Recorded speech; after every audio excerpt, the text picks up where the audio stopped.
agradezco mucho la presencia, veo muchos millennials. Ya saben, millennials se escribe con M de México. Yo les quiero dar la coyuntura de los dos libros, es importante entender qué está pasando, y forma parte, México forma parte de esa coyuntura internacional. El mundo está en una fase de desorden. Incluso yo pudiera dar la frase de Gramsci, que de sus cuadernos de la cárcel, había dicho una frase, pues que ya casi todo el mundo usa, ¿no? Que decía: el viejo orden no acaba de morir y el nuevo orden no acaba de nacer.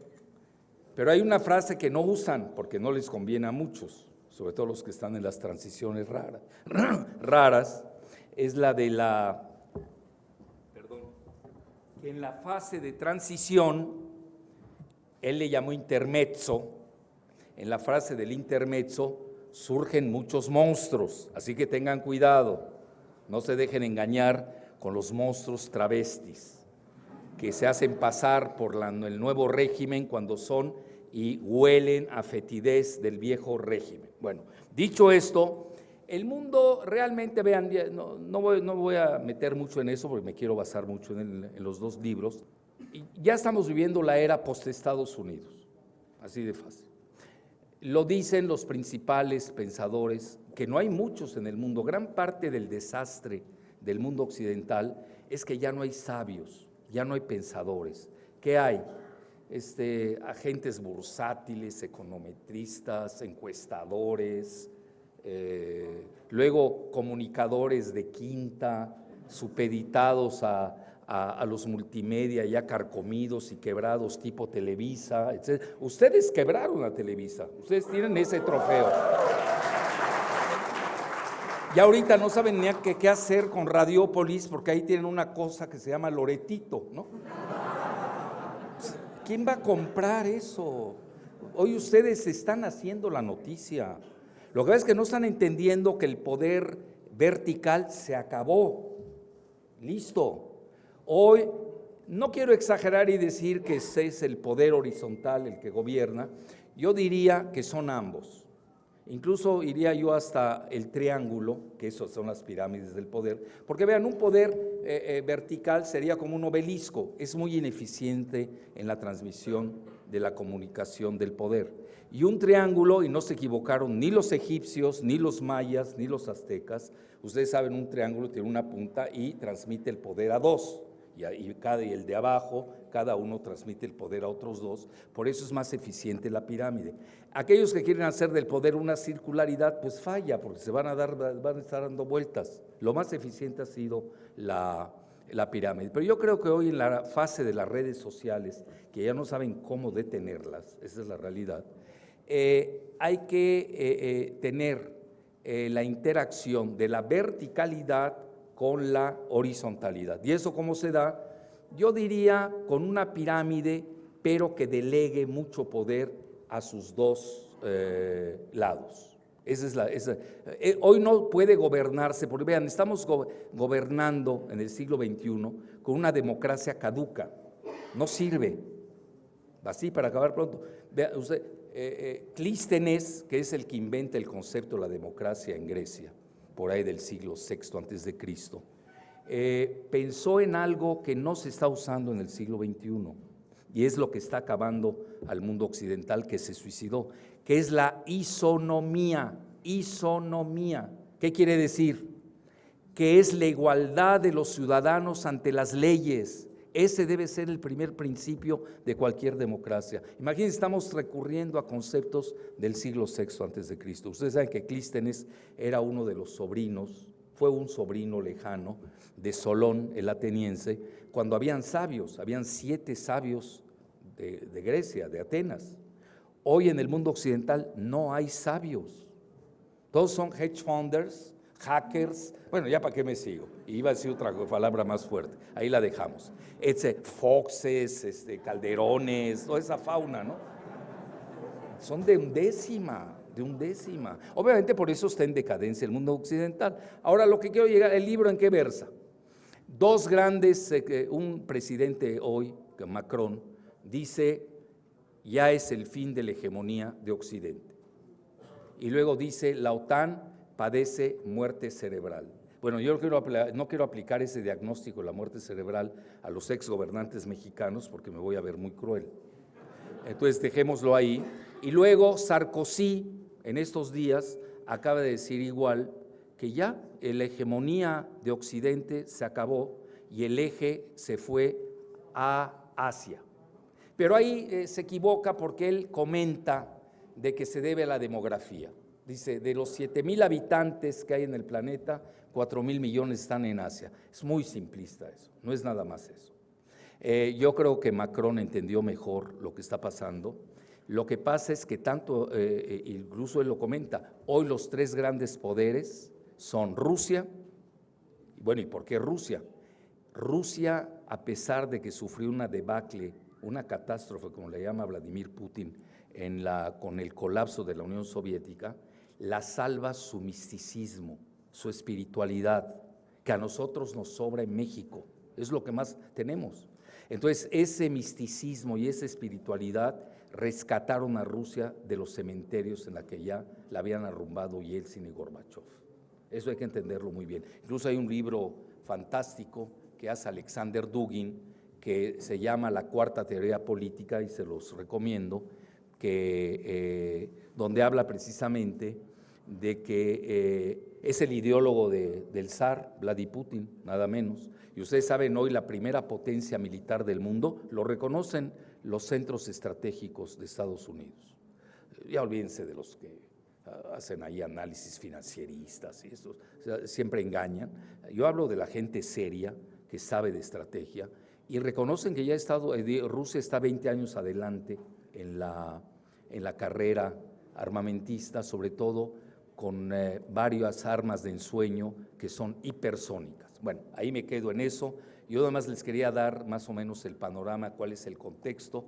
Y luego comenta Macron de que las grandes civilizaciones añejas, como son la de India, no le estoy echando porras a la India porque es el año de India aquí.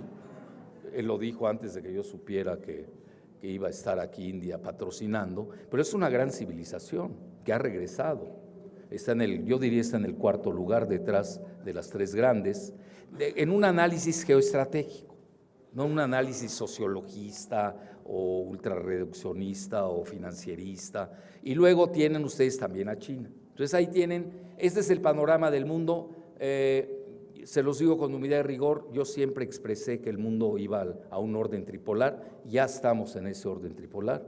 Ustedes lo ven, China no cede ante las presiones de Putin, de tú a tú, y el problema no es la guerra comercial, es lo que sigue, y ese versa sobre el segundo libro, que es la lucha de la inteligencia artificial, donde vamos a tener una nueva dicotomía, y quien controle la inteligencia artificial va a controlar el mundo. Entonces, por eso la famosa 4T, que yo en eso siempre lanzo precaución, debe escribirse la 4T con T de tecnología, porque si no, no solamente vamos a no vamos a usar la inteligencia artificial, cuando desgraciadamente los regímenes anteriores pues no nos dejaron usar ni la natural, que es una desgracia, ¿no? Entonces, ¿cómo vas a pasar a una etapa superior? Entonces, dicho esto, ese es el mundo de hoy, y el primer libro sobre eso versa. Vean, rápidamente, ¿de dónde vienen? Ustedes pueden usar los términos que quieran, pero uno tiene que proponer taxonomías universales, que mientras más aplicación tengan, pues van a ser mejores. Hoy, si ustedes usan conceptos caducos como son de izquierda y de derecha, no van a entender el mundo, se van a perder, no lo van a entender para acabar pronto. ¿De dónde vienen los conceptos de izquierda y derecha? Bueno, son conceptos topográficos. ¿Qué quiere decir? De localización. En la Cámara de los Comunes de Gran Bretaña se sentaba a la izquierda, al que estaba a la derecha, da la casualidad que eran los Tories, de aquel entonces los conservadores, pues eran los de la derecha, vean qué inteligentes, ¿no? Y los que se sentaban a la izquierda, que era la oposición de la mayoría que estaba a la derecha, pues era la izquierda. ¡Qué genios! Bueno, está bien. Luego viene la Revolución Francesa, igual. Los que se sentaban en la asamblea antes de la revolución en 1789, vean conceptos de cuándo tenemos ese concepto de izquierda y derecha. Los que se sentaban a la izquierda eran los jacobinos, que luego son los revolucionarios, y a la derecha los girondinos o girondins, que eran los realistas. Bueno, está bien, sirvió, ya. Luego viene la situación de la revolución industrial, y ustedes saben, cuando se da en la época de Marx, de Engels, estamos hablando del siglo XIX, y ahí pues era también, sí se podía aplicar el concepto de izquierda y derecha por extrapolación topográfica a una ya más ideológica, en la lucha entre el capital y las clases obreras, todavía daba resultado. Luego ya saben, viene la Primera Guerra Mundial, la Segunda Guerra Mundial, luego viene la bipolaridad entre la URSS y los Estados Unidos, y todavía podía uno seguir usando la izquierda y derecha, ya en términos en que Estados Unidos representaba el capitalismo global, esa era la derecha, y la URSS representaba o simbolizaba la izquierda, todo lo que tiene que ver con socialismo. Pero luego pierde la URSS, se disuelve y queda sola con su unipolaridad Estados Unidos y aplica el modelo que más le convenía, que era el neoliberalismo global o la globalización financierista. Entonces ahí absorbe estos conceptos de izquierda y derecha y tienen cosas tan absurdas como la siguiente. Un laborista y o socialista como Tony Blair, el carnicero de Irak y de muchas batallas en el Medio Oriente, pues adopta el modelo neoliberal e incluso incorpora la famosa tercera vía de Anthony Giddens, que ni era vía ni era de tercera, era de quinta. Entonces, ahí vienen las discrepancias. Bueno, en México llegamos a lo más grotesco. Nosotros siempre, cuando imitamos, lo hacemos de la peor manera. Los narcochuchos y narcogalileos eran travestis de izquierda y votaban con el neoliberalismo global y apoyan la reforma energética del Pacto contra México de Videgaray. Yo no cito a Peña porque él siempre ha andado en sus amoríos, dejémoslo en paz, igual cuando estuvo en Los Pinos, así que el que verdaderamente gobernó fue Videgaray. Entonces, dicho esto, ya no tiene sentido la fraseología o esa dicotomía de izquierda y derecha. Entonces, hoy, ¿qué estamos viendo? Al colapso del neoliberalismo global o de la globalización financierista, y les doy dos ejemplos. En Latinoamérica, colapso del neoliberalismo global. Y además, ¿qué es lo que tienen? Que hay una revuelta de los millennials, la mayor parte son estudiantes y jóvenes, revuelta de ellos contra el índice Gini, que obviamente a los neoliberales nunca les convino manejar esa ecuación, ese parámetro, porque los despedazaba. Imagínense, Chile y Colombia tenían los peores índices Gini de Latinoamérica, pues ¿cómo no se van a revelar? Tardaron 42 años. El neoliberalismo detuvo el tiempo en Colombia y en Chile, y hoy los tienen, no saben ni qué hacer con ellos, y no van a poder.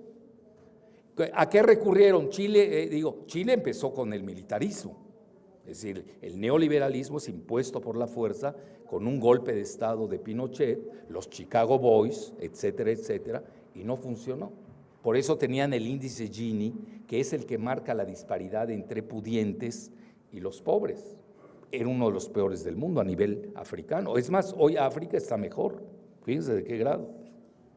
Y Colombia igual, un paramilitarismo que no se atrevía a decir su nombre, pero ahí está. Pero vean el ejemplo que yo les doy. Ahora, para que vean que no sirve lo de izquierda a derecha. Es decir, sí fue funcional, sí fue necesario. En el siglo XXI, hoy al corte de caja que estamos viviendo, no sirve para acabar pronto, pues se van a perder.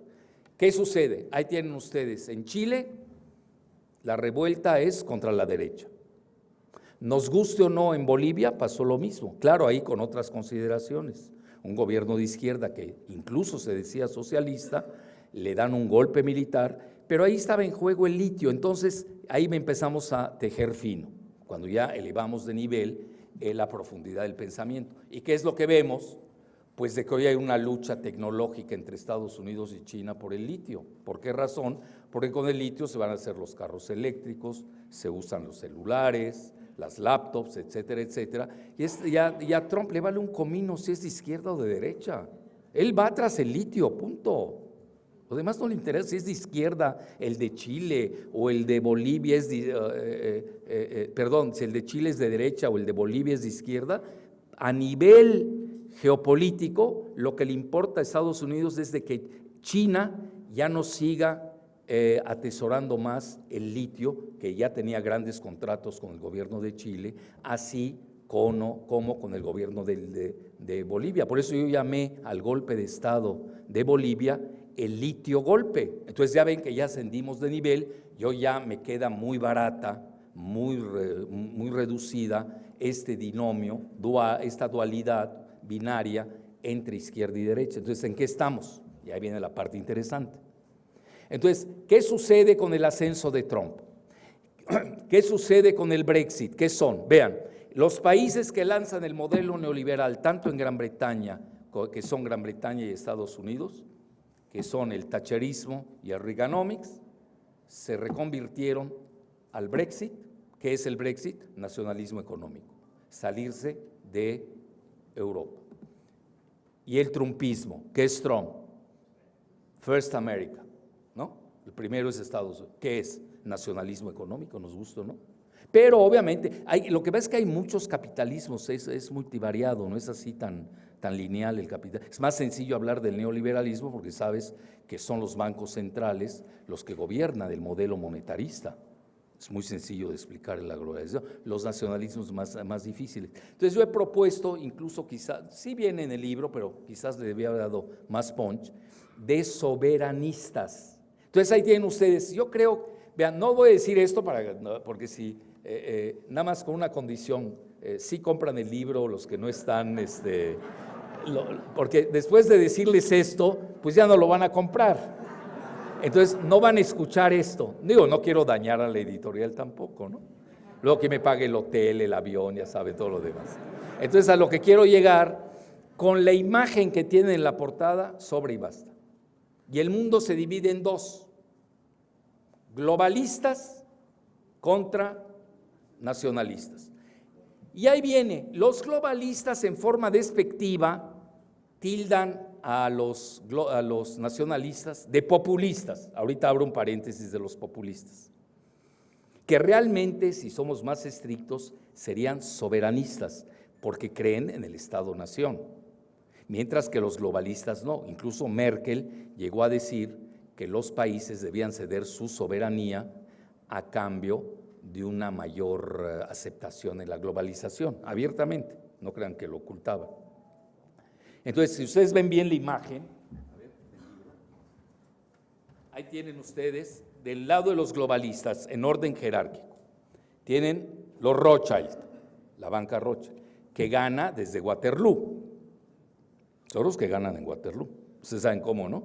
Habían dos Rothschild, uno en Francia y otro en Gran Bretaña, jugaron a la bolsa en la mañana y en la tarde, y ahí viene la gran fortuna de los Rothschild. Es decir, podía perder Gran Bretaña o Francia o Napoleón en ese momento, pero los Rothschild siempre hubieran ganado en cualquiera de los dos escenarios. Entonces ahí viene la gran fortuna. Los chinos, yo la última vez que leí que decían al respecto de los Rothschild, bueno, en realidad, si uno quiere ser estricto, como ellos son de origen alemán, son Rothschild, que quiere decir el escudo rojo. Pero ya saben, ya en Hollywood, pues ya son Rothschild, así que no hay problema. Entonces, los chinos manejaban que tenían más de 6 millones de dólares. 6 trillions. 6 veces el Producto Interno de Bruto. Hace 10 años. Bueno, luego debajo de él, no es albur, sí, porque ahí van a ver, cuando cite a los demás, van a ver que sí hay ahí cosas que se pueden malinterpretar. Soros, paréntesis, hipótesis personal. México hoy es el teatro de batalla entre Soros, que gobierna el país desde Fox, y Castañeda Gutmann, importante, contra Trump, con el que más o menos el presidente pues, se lleva bien, vamos a ponerlo así en esos términos, se lleva bien, lo consecuenta, vamos a decir, es obsequioso con él, porque el otro es bravo, ya nos quiere invadir, y por una reelección, créame que invaden a México. Además, acuérdense que la parte norte del país tiene recursos que son muy importantes, la cuenca de Burgos, donde está todo el shale gas, el gas lutita. Y alguien me decía, ¿para qué quieren el shale gas? Ellos tienen el de ellos en la cuenca pérmica, en Texas, pues ya se les está agotando. Pues, ¿a dónde se van? Pues para eso sirve la reforma energética, ¿no? Para eso sirvió. Y luego tienen las profundidades del Golfo de México, tienen la cuenca, bueno, curioso, ¿dónde está la cuenca de Burgos? En Tamaulipas y en Nuevo León, curioso. Por casualidad y coincidencia, los zetas están asentados en la cuenca de Burgos. Pues había que correr a los propietarios, ¿no? A veces hay mucha ingenuidad. Vean, en México, les soy sincero, somos demasiado buenos, para no decir otra palabra. Bueno, no analizamos la maldad ajena, se los digo abierto. Y luego tienen en Nuevo León, y luego la cuenca Sabina está en Coahuila. Bueno, esa después de la cuenca de Burgos. Obviamente por el método fracking. A ver qué va a pasar ahí. Y luego tienen ustedes, por eso tienen veleidades secesionistas en Chihuahua. Chihuahua es el estado que va a ser una potencia solar. Ya saben por qué. Solar, pues hay mucho sol, así de fácil. Bueno, a ver, hasta Antonin Artaud, el gran poeta francés surrealista, enloqueció literalmente en Chihuahua. Famoso poeta Antonin Artaud, que hay que volverlo a releer. Y luego tienen Sonora, que acabamos de, bueno, fue un servidor quien lo detectó, porque obviamente yo tengo mi método forense, bien armado, empiezo a ver, bueno, ¿y dónde está el litio? Empiezo a ver quiénes son los productores, dónde están las reservas, dónde están los depósitos, y me topo en los rankings con que está Sonora Lithium. ¡Ah, caray! ¿Y por qué nadie lo dice en México? ¿Quién lo tiene escondido ese secreto? Y luego, ¿qué pasa? Pues ahí está muy cerca donde ocurrió la carnicería de la familia Levarón. Digo, nada más a 80 kilómetros, por cierto. Bueno, ahí dejémoslo, no me quiero meter en Honduras, quiero regresar vino y salvo y vivo a mi país, a mi tierra de la Ciudad de México, etcétera. Entonces, dicho eso, ahí tenemos a Soros luchando contra Trump, porque la Carta Mexicana va a ser muy importante. Podemos ser incluso el conejillo, suena fuerte, pero yo no digo cosas suaves hace mucho. Entonces, puede ser el conejillo de Indias para la reelección de Trump. Luego tienen ustedes a los Clinton, no puse a Mónica Lewinsky, obviamente. Puse a su esposa, la del vestido azul, que además era panista por el vestido azul. Y Hillary, pues ya sabemos, que festejó literalmente la sodomización de Gaddafi, cuando invade Estados Unidos con Francia y Gran Bretaña a Libia. Luego tienen ustedes a Obama, luego a Ehud Barak, ministro de Defensa de Israel, luego tienen ustedes a Epstein, Jeffrey, el pederasta, que lo suicidaron. No crean que en México nada más suicidamos a la gente, también en Estados Unidos. Yo creo que han de tener allí maestros mexicanos de la vieja PGR. Y luego Weinstein, de Hollywood, todos sus escándalos sexuales. Y luego Joe Biden, que en ese momento era el candidato a vencer, hoy parece ser que ya él mismo se venció, entonces ahí no hay problema. Y luego del lado derecho, los nacionalistas, pero muy variantes, ¿no? Muy variables. Tienen a Vladi, para no meternos en Honduras semánticas, al mandarín Xi, a Narendra Modi, el de la India, a Netanyahu, que ahora está en capa caída en Israel. Bueno, aquí un paréntesis, la comunidad israelí está dividida, eso es importante entenderlo, entre el grupo de Netanyahu y el grupo de Soros. Quien no entienda esto, pues, obviamente a mí me ataca mucho el grupo de Soros. No quiere decir que el grupo de Netanyahu me quiere. Ninguno de los dos me va a querer, como yo tampoco los quiero, así que no tenemos ningún problema. pero están divididos, entonces uno también tiene que jugar a las contradicciones de ellos. No sé si me explico. México está dominado por el grupo Soros, donde están Castañeda, Alejandro Frank Hueflich, que es aliado de los IMAS en la UNAM, y por los Krause, ya los conocen, ¿no? Los de la trama Berlín, etcétera, que se la pasan hablando de conspiración cuando es el máximo conspirador de este país. Ya lo saben con todo lo que lo agarraron infragante, y además resultó que es el tercer chayotero de México, ni siquiera es eficiente. Le ganó López Dóriga y le ganó su empleadito Arriolita, ¿no? Que es de 1/10.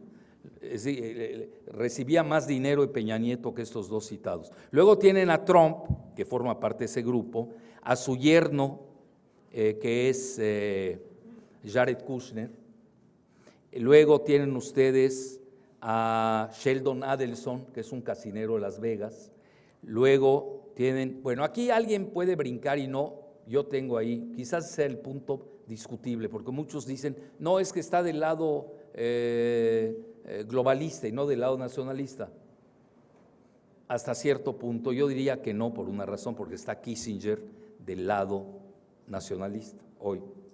Incluso tiene su reciente libro, The World Order, que acaba de escribir, luego hizo On China, sobre China, y abiertamente regresa a 1648 con los tratados de Westfalia. ¿Y qué son los tratados de Westfalia? Pues son precisamente los actos soberanos del Estado-Nación. Él no habla de finanzas, no se mete mucho a ese tema, y así ve el mundo. Incluso, imagínense, un señor como Kissinger, independientemente de su genocidio en Chile, que no nos vamos a meter ni en el sudeste asiático, pues tendría 10 presentaciones y no hay tiempo para ello. Imagínense a su edad, a los 96 años, ahí andaba ahí negociando en China, la semana pasada con el mandarín Xi.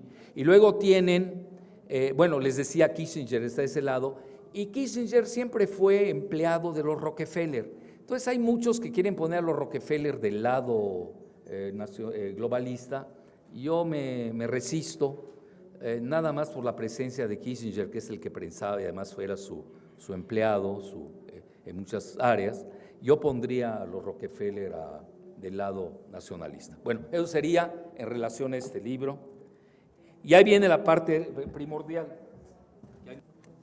¿Y qué va a pasar? Obviamente va a haber un ganador, un vencedor entre los globalistas y los nacionalistas. ¿Qué lo va a decidir? Bueno, ya del lado de China y de Rusia, obviamente hay muchos matices, muchas sutilezas, no es así tan cortante. Este es nacionalista. Hay nacionalistas económicos, hay nacionalistas soberanistas, de corte más político. Ahí viene lo interesante. El modelo globalista es más que nada financierista, y los nacionalistas, pues hay de todo. Por ejemplo, tienen ustedes un Bernie Sanders, progresista, judío, de primera, ya ven, tuvo un infarto, etcétera. Pues es un nacionalista económico, igual que lo es Trump, nos guste o no. Trump es un nacionalista económico, nada más que él se va a otro nivel que no lo tiene Bernie Sanders, que es el supremacismo blanco de los WASP, White Anglo-Saxon Protestant, los blancos protestantes anglosajones. Entonces ahí ya tenemos una variante donde obviamente él ahí exhibe toda su mexicanofobia. Y en México no nos estamos dando cuenta, o a veces creemos que nos quiere mucho, ¿no? Entonces, bueno, ahí lo dejamos. Pero yo diría que eso es de muy corto plazo, esta dicotomía de globalistas contra nacionalistas. ¿Qué es lo que va a definir el mundo en los próximos 5 años? La inteligencia artificial. Entonces vamos a entrar a una superestructura entre los que manejen la inteligencia artificial, que son Estados Unidos y China. Alguien me va a decir, bueno, ¿y por qué no colocas a Rusia? Vean, como parece ser que hay un secreto con los rusos, creo que ellos se están manejando en ese tema a nivel más militar. No hay datos, no hay muchos. Se da a entender que sí están muy metidos en la inteligencia artificial, pero a nivel militar. Mientras que los chinos abiertamente, pues ya lo tienen, la 5G, ya están con Huawei, todo el pleito que ha habido con Canadá, con Estados Unidos, etcétera, etcétera. A los que no le han hecho caso en Alemania, Alemania sigue con el proyecto de 5G en Huawei, pero esto va más allá, estamos ya hablando ya de la inteligencia artificial, estamos hablando de la computación cuántica. Yo diría en estos momentos hacemos un corte de caja, hay un empate entre Estados Unidos y China. En unas áreas tiene preponderancia Estados Unidos, en otras China, pero por ejemplo en el 5G ya es obvio que China ya los rebasó, porque ya andan en la 6G, pues ya la 5G ya está rebasada. Mientras que la semana pasada, seguramente ustedes lo siguieron, el presidente Trump hizo una visita con su misma hija Ivanka, acudió a Austin, Texas, para visitar a Tim Cook, que es el mandamás de Apple. ¿Y por qué razón? Para incitarlo a entrar de lleno a la 5G. Quiere decir que están retrasados, eso se los está diciendo. Ahora, también Google acaba de hacer algo, una experimentación de ensueño, porque tampoco hay que subestimar. Una cosa es que esté en decadencia Estados Unidos, otra cosa es que sea un país bananero, todavía no llega a ese grado, va a llegar con ese ritmo que van, va a llegar más temprano que tarde. Pero hay que reconocer que hay áreas donde sí están funcionando, lo que es las joyas estratégicas de ensueño de Silicon Valley. Que muchos, Dominique de Villepin, yo ahí fue la primera vez que lo escuché, el ex primer ministro francés, hablaba de GAFA, Google, Amazon, Facebook y Apple. Y luego yo, por mi pleito con Twitter, pues les metí Twitter, ¿no? Bueno, es chafísimo Twitter, creo que cometí un error, tengo que hacerme autocrítica, porque todavía está por encima de ellos Netflix y está Microsoft. Entonces ahí quizás vale la pena que me hagan hasta la crítica y es muy bienvenida.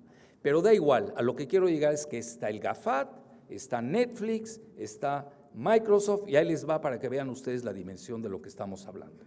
Que nos tienen controlados, totalmente controlados. Por eso hablo de la invisible cárcel cibernética, donde han penetrado hasta nuestra intimidad. Bueno, ¿qué les comentaba yo de Google? Hicieron un experimento en computación cuántica y consiguieron hacer una serie de ecuaciones que hubieran tomado miles de años y a ellos les tomó nada. Entonces, estamos hablando ya de cosas muy fuertes. Claro, están a nivel de experimentación, pero no importa, eso ya les marca la pauta que se han roto muchos paradigmas a nivel de experimentación, sobre todo a nivel cibernético. Entonces, dicho esto, las joyas estratégicas de Silicon Valley, como no las puede controlar el Estado, se les escapó a Estados Unidos. Trump empezó su batalla contra ellos y es muy interesante todo lo que ha pasado. Ustedes saben que cómo empieza el Internet. Empieza con un proyecto del Pentágono que se llama DARPA, D-A-R-P-A, del Pentágono, DARPA. Luego, pues ya se le salió de las manos al Pentágono estas joyas de ensueño, hay que reconocerlo, que cuando fueron Gorbachev y Mitterrand a Silicon Valley, salieron embelesados. Muchos comentan que Gorbachev incluso se rindió precisamente durante la Guerra Fría, cuando vio el fenómeno de Silicon Valley. Mucho se comenta eso. Dicen, pues ya, ¿qué vamos a combatir? Nos van a hacer pedazos con Silicon Valley en ese momento. Entonces, les doy datos interesantes para que nos ubiquemos dónde estamos en México. Sí, pero no hay que perder de vista a México. Que además ustedes aquí tienen a Zapopan, ¿no? Yo siempre he preguntado, ¿y por qué no hay un Silicon Valley mexicano? Hay 1000 razones. Obviamente los de Zapopan, que los queremos mucho y son nuestros amigos, pero son maquiladores. Además nos explotan. Este mismo informatista o informático, no sé cómo le llaman ustedes acá, gana $4,000 cuando en Estados Unidos, en Silicon Valley, le pagan 20,000. Sí, nos están explotando, usted la verdad, y estamos trabajando para transnacionales, no para una transnacional mexicana, que no hemos entrado a ese juego. Bueno, Entonces, pero vean ustedes la capitalización de mercado de estas grandes empresas. Amazon, que Trump no la quiere por el Washington Post, que siempre lo golpea, anda en casi, dicho en español, $1 billón o 1 trillion en inglés. ¿Saben cuánto es? El equivalente al Producto Interno Bruto de México. Una empresa. Una. Entonces, ¿a qué jugamos? No jugamos, en ese nivel no estamos. Somos maquilador. Bueno, nosotros ya saben nuestros primeros ingresos, ¿cuáles son, no? México. El primero, ¿lo voy a saltar o quieren que se los diga? El síndrome El Chapo. Bueno, es el primer ingreso. El segundo, la maquila. En los dos dependemos de Estados Unidos. La tercera, todo lo que es el outsourcing de la… No, el segundo es las remesas.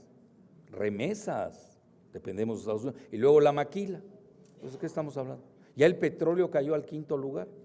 Ya el turismo hoy está ganando al petróleo, porque así fue deliberadamente diseñado por el Pacto contra México. Vean, yo nunca digo que es por México, es contra México ese pacto. Bueno, entonces, en resumen, ahí tienen una empresa. La otra, Apple, casi está en $1 billón. El mismo Facebook anda en $900 mil millones, casi el Producto Interno Bruto de México, cada una de ellas. No estamos en ese juego. Entonces, ¿qué es lo que está sucediendo? Sí, pero sí somos consumidores y todos traemos nuestros celulares, ¿no?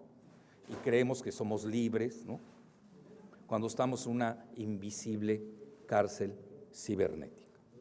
Entonces, yo era el mensaje que les quería decir. Vamos a entrar a esta nueva dicotomía que incluso ya se está manejando como el nuevo muro de Berlín digital, que si no se balcaniza ese mundo, quiere decir en varios pedazos, pero yo no veo, la Unión Europea anda mal ahorita, tiene muchos problemas. Rusia sería el tercer actor, India sería el cuarto actor, pero en estos momentos los visibles son Estados Unidos y China. Bueno, ya dicho esto, creo que ya podemos empezar la sesión de preguntas y respuestas. Vean, el público estadounidense es el último en enterarse porque es muy ingenuo y pues imagínense, están viendo televisión todo el día y escuchan a los mismos. Y entonces ellos mismos reconocen que están en la época de la posverdad, donde ahí en Estados Unidos desgraciadamente hemos llegado a la verdad inverosímil y a la mentira verosímil. Entonces, y ellos, es un arte, hay que reconocerlo, Estados Unidos tiene un arte de propaganda único, muy bueno, con todos sus multimedia, pero ya se está viniendo abajo. Vean, hoy los chinos, los rusos están apostando mucho a los mass media. Hoy ustedes, digo, no estoy haciendo publicidad, pero yo, por ejemplo, me informo más leyendo a los chinos y a los rusos que leyendo a los estadounidenses. Ya me da flojera leer a los estadounidenses. Están en su guerra civil, en su impeachment, ¿no? Famosa administración. No están dando datos y además los datos importantes no los dan. Por ejemplo, la cumbre de los BRICS que se acaba de celebrar en Brasil no salió en la prensa estadounidense. Pero eso es muy importante porque también hay que leer los periódicos. Yo que me dedico a eso, a ser analista, yo veo cuando un periódico saca una cosa, pues ya sabe uno por qué. Y si le da realce, si le da 8 columnas. Si no lo saca, también sabemos por qué. Así de fácil, hay que saber leer la prensa. Entonces hoy incluso el abordaje de los medios tiene que ser con una mentalidad tripolar. Si ustedes me preguntan cuáles son los mejores medios occidentales, sin duda los británicos. Nada más que hay que saberlos leer y muchas veces hay que leerlos al revés. Bueno, es todo un arte, si no cualquiera puede entrar a leer. Ahí lo tienes enfrente, pero no lo entiendes, ¿no? Imagínense Fox leyendo Daily Mail. Hoy ya Estados Unidos, véanlo, agarren un mapa, sean pragmáticos, perdió en Siria, se está replegando del Medio Oriente, en América Latina no le está yendo bien, ellos ya se van a la cuestión de recursos. Yo lo que veo, esta es mi muy humilde opinión, es de que el mundo está en la fase ahora de la desglobalización, eso es importante entenderlo.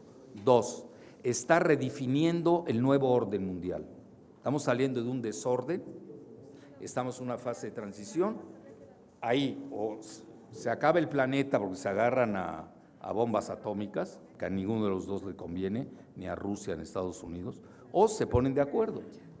Precisamente, vean, detrás de todo este escándalo de la colusión rusa, del Ucrania Gate, etcétera, del impeachment, de la defenestración de Trump, está eso. Aunque no lo crean y no vean, yo no puedo hacer la apología de Trump, primero porque soy mexicano, es muy difícil. Segundo, tengo un libro sobre él, Supremacismo Blanco, y la palestinización de los mexicanos. No digan que no lo advertí. No quiero que suceda, pero está sucediendo. Entonces, Trump ya sabe que no puede contra Rusia. Él mismo lo dice, las guerras inútiles que nos han costado 8 millones de dólares. Estados Unidos está quebrado. Ya olvídense de la publicidad que hagan sus medios. Entonces él entiende, bueno, más vale negociar. Y aquí viene donde viene la gran ruptura. Es que me hizo una muy buena pregunta que tengo que alargarla, pero ya la voy a cortar a la respuesta. Habían dos conceptualizaciones de Estados Unidos para abordar la geoestrategia, que era un G2. Brzezinski deseaba demócrata, cercano a Obama, cercano a Soros, toda esa fauna. Querían el G2 con China contra Rusia, que ya lo habían usado los republicanos, conste, en 1971 con el viaje de Kissinger a China y luego de Nixon en 1973, que es ahí en el 78 donde ingresa China al modelito del comercio mundial y luego entra en el 2001 a la OMC. Yo me acuerdo, en el 2001 había una gráfica prístina, México estaba por delante de China. En 2001, ya pasaron casi 20 años, no me pregunten dónde está México. ¿Sí? ¿Está bien? Bueno, no me hagan esa pregunta, por favor, esta noche, pues sí quiero ir a cenar tranquilo. Entonces, en resumen, ese era el G2 de que proponían los demócratas. Y Kissinger quería un G2 con Rusia, esta vez se voltea, con Rusia contra China. Pues no se da. Ahora, ¿qué es lo que pasó? En el Inter se acercaron Rusia y China, y el que se estaba saliendo y quedó aislado es Estados Unidos con Obama, que es el peor error geoestratégico que todavía no se ha profundizado. El que Obama empujó a Rusia a los brazos de China, o si lo quieren poner de la otra manera, a China a los brazos de Rusia, que es muy difícil disociarlos a mi juicio. Entonces hoy vamos, y con esto concluyo, a una fase de esferas de influencia. Vean hoy, por ejemplo, el bloque más importante del mundo comercial se llama RCEP, R-C-E-P, Regional, vean la palabra, Regional, Comprehensive Economic Partnership, Asociación Económica Regional, Integral, Regional, China con Japón y varios países del sudeste asiático, que es la región que más está creciendo en el planeta. No me hagan hablar de Latinoamérica, por favor. Estamos peor que África, créanmelo. Bueno, vean, ya está esta cosa de Telefónica, ya se va, van a vender sus 13.500 millones de dólares de activos y nada más se van a quedar en Brasil. Bueno, qué bueno que se van de México, aquí entre nos. Bueno, dicho esto, entonces, yo creo que hay que aumentarle a lo que había dicho. Acuérdense que los análisis son evolutivos, son dinámicos. Escribo hoy, estoy viendo una cosa, en un año, y además está yendo a una velocidad azorante, entonces hay que tomar en consideración esto. Otra pregunta. ¿Qué tal? Pero Buenas una noches. y una, sí. No discrimines a los de acá y a las mujeres. Equidad de género, luego van a decir que soy misógino. ¿Qué nos queda a nosotros, los millennials? Está bien, a ver. ¿Qué nos queda ante esa realidad como estrategia de México? Es cierto, un golpe de estado de litio pudiera ser. ¿Qué podríamos hacer ante esa realidad, maestro? Bueno, nosotros tenemos dos grandes fortalezas, tres yo diría, tres grandes fortalezas. Las civilizaciones, somos el país más civilizado, con el mayor número de civilizaciones de todo el continente americano, que no los acomplejen, del Ártico hasta la Antártida, incluidos los pingüinos. Nadie nos llega, así para acabar pronto. Mayas, olmecas, aztecas, zapotecas. Somos la gloria del continente americano. En cultura no nos llegan. Estamos acabando, bueno, Estados Unidos, lo decía Oscar Wilde, pasaron de la barbarie a la decadencia sin haber conocido la civilización. Entonces, cultura, el hot dog, ¿cómo se va a enfrentar un hot dog con un mole poblano, por favor? Y la cultura marca, acuérdense que la gastronomía marca la cultura, entre lo crudo y lo cocinado y lo sofisticado de lo cocinado. Entonces, esas son nuestras grandes fortalezas, resistir. Estamos en una fase, desde 1830 nosotros tenemos problemas arriba.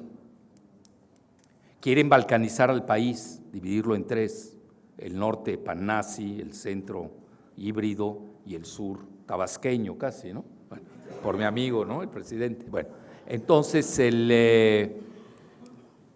vean cómo está, el país está balcanizado desde el punto de vista económico. El norte prosperando, Baja California, Aguascalientes tienen 11% de crecimiento, Tabasco, que es el estado del presidente, menos 11, ¿escucharon bien? Menos 11, Campeche menos 8, Chiapas tiene la tasa más grande de pobreza del país, lo comparan con el Producto Interno Bruto per cápita de Nuevo León, pues Nuevo León está 4 veces más arriba, etcétera. El país está balcanizado, está fracturado. Y eso se refleja a nivel socioeconómico. Pero viene la otra parte, otra fuerza. Sigan produciendo mexicanos. No se detengan, yo sé lo que les digo. La fuerza demográfica, ya somos la primera etnia demográfica de Norteamérica. Sumen los 55 millones de mexicanos en Estados Unidos, más los 125 de acá. Somos más ya que los blancos sumados anglosajones de Canadá y de Estados Unidos. Si la demografía es democracia, pues ya saben quiénes son la principal fuerza de Norteamérica en los próximos 20 años. Ya en estos momentos California es mexicana. Texas han hecho trampa con la redistritación, ya es mexicana. Estamos hablando de los dos principales estados productores de Estados Unidos. Por eso yo me temo, tenemos que ser muy prudentes, no tener esos desplantes de te la metí doblada, de los jacobinos trasnochados que no faltan en el gabinete de Andrés Manuel. Claro, son pequeños funcionarios, pero los toman como pretexto para hacer cualquier cosa. Muy tranquilos, mucha prudencia, esperar nuestro turno histórico, que viene pronto, porque Estados Unidos está al borde de una guerra civil. Pero obviamente las medidas, pero no darles pie a que nos invadan, no hay que darles pretextos y justificaciones para que frenen al país. Vean, ya de por sí los tratados de Bucareli, van a llevar 100 años, todavía no los conocemos. Son tan secretos que hasta yo tengo una copia. Hay un apartheid tecnológico contra México. Brzezinski lo dijo en 1970, no queremos un Japón en la frontera, y lo ha conseguido. Acuérdense que Brzezinski escribió un libro del que poco se habla, que se llama Technetronics. Él es el padre del modelo de la globalización. Poca gente sabe eso. Él es el que realmente lanza ese modelo. Entonces, vean, yo les diría así, ya como frase final así tuitera, aunque ya no esté en Twitter, el futuro está de nuestro lado, por todas esas consideraciones. Tenemos pasado muy fuerte, tenemos la demografía a nuestro favor, no hay que dejarse vencer, hay que resistir, tenemos que tener más mexicanos. Dato interesante, la población estadounidense, 62% en Estados Unidos, en declive, jóvenes, desempleados, drogadictos, solteros, no se casan. ¿Quién se va a casar con alguien así? Bueno, entonces, no, pues pobrecitos, son los hijos del fentanilo. Es grave la situación de los jóvenes. No caigamos en lo mismo, no los imitemos. Nosotros estamos de gane.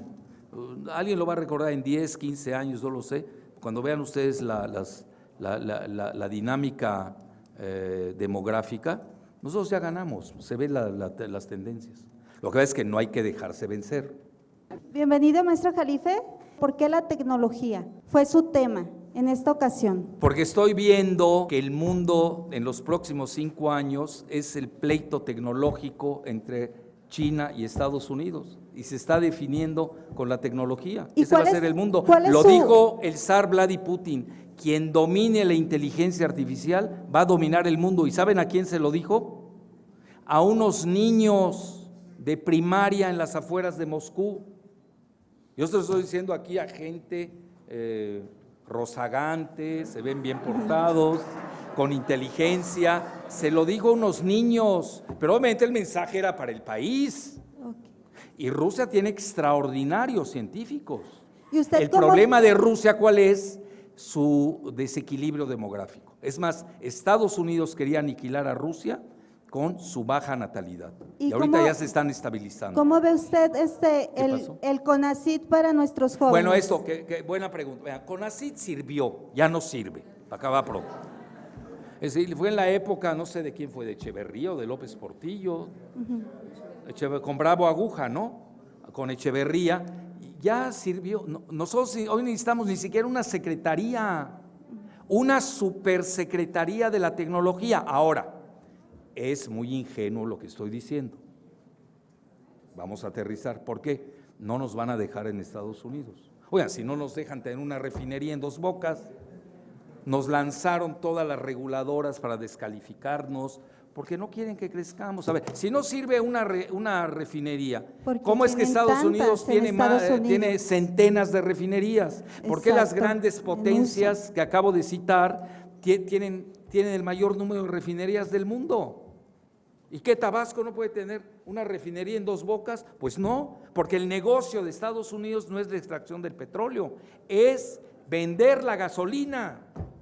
Por eso están las refinerías. Entonces también uno tiene que aspirar, respirar, pero también tiene que tener los pies en la tierra. Usted también siempre sugiere, maestro, ¿por qué no le sugiere a nuestro presidente, que también es su amigo, Bueno, él y me usted lee, es tú no te cofundador? preocupes a ese nivel. Él me lee, él me lee.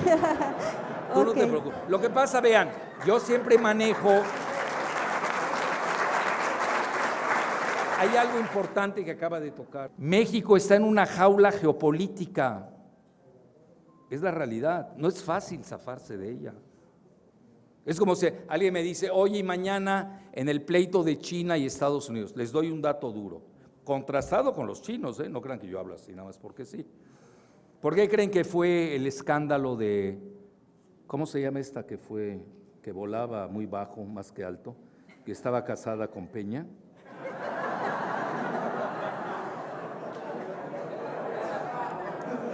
Bueno, esa persona, la gaviota. El escándalo de la Casa Blanca no es por la Casa Blanca, por favor. Un escándalo armado por Estados Unidos, exprofeso, y eso que todavía están molestos por otras cosas. Por el tren bala de México a Querétaro. Y lo tumbaron. Estados Unidos no tiene tren bala. ¿Cómo van a aceptar un tren bala en un país de emplumados como nos ven? De México a Querétaro. Hágame el favor. No, son juegos muy peligrosos. Por ejemplo, esto del Istmo de Tehuantepec, que ahí viene Singapur, cuidado, no abran, cuidado. Vean, nadie puede ser más pro-chino que yo en México, ni más pro-ruso, ni más pro-latinoamericano, pero soy realista, no soy suicida. Es decir, Estados Unidos no nos va a dejar, hay que tenerlo muy claro eso. Estamos en la jaula geopolítica, entonces hay que esperar nuestro turno. Bueno, si ya vivimos con Peña y con Cedillo, aguántense uno más. Bueno, ya uno más y nos vamos. Ya ¿Mencionarás algo referente Sí. a la recesión económica? ¿Cómo? Mira, la recesión viene, lo que va a hacer Trump es prolongarla. Pregunta tonta, ¿le va a llegar a México? Obvio. Segundo, es importante lo que acabas de decir, 2 cosas que quiero arreglar y ya con eso nos vamos. Una, nada más que si me paro voy a tardar más. Una es, el mundo va a una remilitarización, hay que estar muy conscientes de eso, mucho. El Pentágono tenía, con las joyas geoestratégicas de Silicon Valley, tenía un organismo que se llama DIB, Defense Intelligence Board, Defense Innovation Board, Consejo de Innovación de Defensa. Escuchen bien, ¿quiénes estaban? El Pentágono más los mandamases de Silicon Valley. ¿Qué acaba de suceder? Esos dos datos, ya con eso sí me voy, porque además valen la pena estos dos datos. Uno, le acaban de entregar varias de las empresas de Silicon Valley todos sus datos para que el Pentágono maneje la inteligencia artificial. ¿Escucharon bien? Se remilitarizó la cuestión digitálica. Es decir, ¿qué pasa? El Pentágono inventa el DARPA, de ahí sale Internet, y hoy quienes se beneficiaron de ello se lo regresan al Pentágono. Peor dato, todos los datos de salud, todos, ya van a estar en manos del Pentágono. Entonces, vamos a entrar en una etapa muy difícil, sobre todo con los vecinos. Van a querer controlar hasta eso, todos nuestros datos de nuestra intimidad clínica. Ya olvídense el espionaje, que este es un amante, un novio, novia, son vaciladas. Y luego saquen tus cosas cosas fuertes, incluso hasta prospectivas. Y imagínense cómo va a estar la cuestión del genoma en ese momento. Entonces son momentos difíciles donde viene la gran guerra. Hoy ustedes lo saben, ya hay reconocimiento facial. Ahora, ¿por qué Estados Unidos, por qué China le está ganando la batalla a Estados Unidos? Pues por la ley del número. Ustedes saben que todos esos algoritmos a mayor número tienen mejores datos. China pues tiene 1.400 millones de habitantes y Estados Unidos anda en 330 millones. Entonces, yo creo que si quedan ustedes con esta idea que vamos a entrar, ya estamos de hecho, a un mundo en donde viene la lucha, que ya supera lo ideológico. Por eso como la mamá de estos dos galanazos me preguntó sobre por qué estoy hablando tanto de tecnología, porque hoy la división del mundo ya no va a ser izquierda-derecha, globalista, que es financierista, economicista, versus los soberanistas de Internet, y tampoco va a ser a nivel ideológico. Hoy la verdadera división del mundo va a ser militar, tecnológica. Muchas gracias.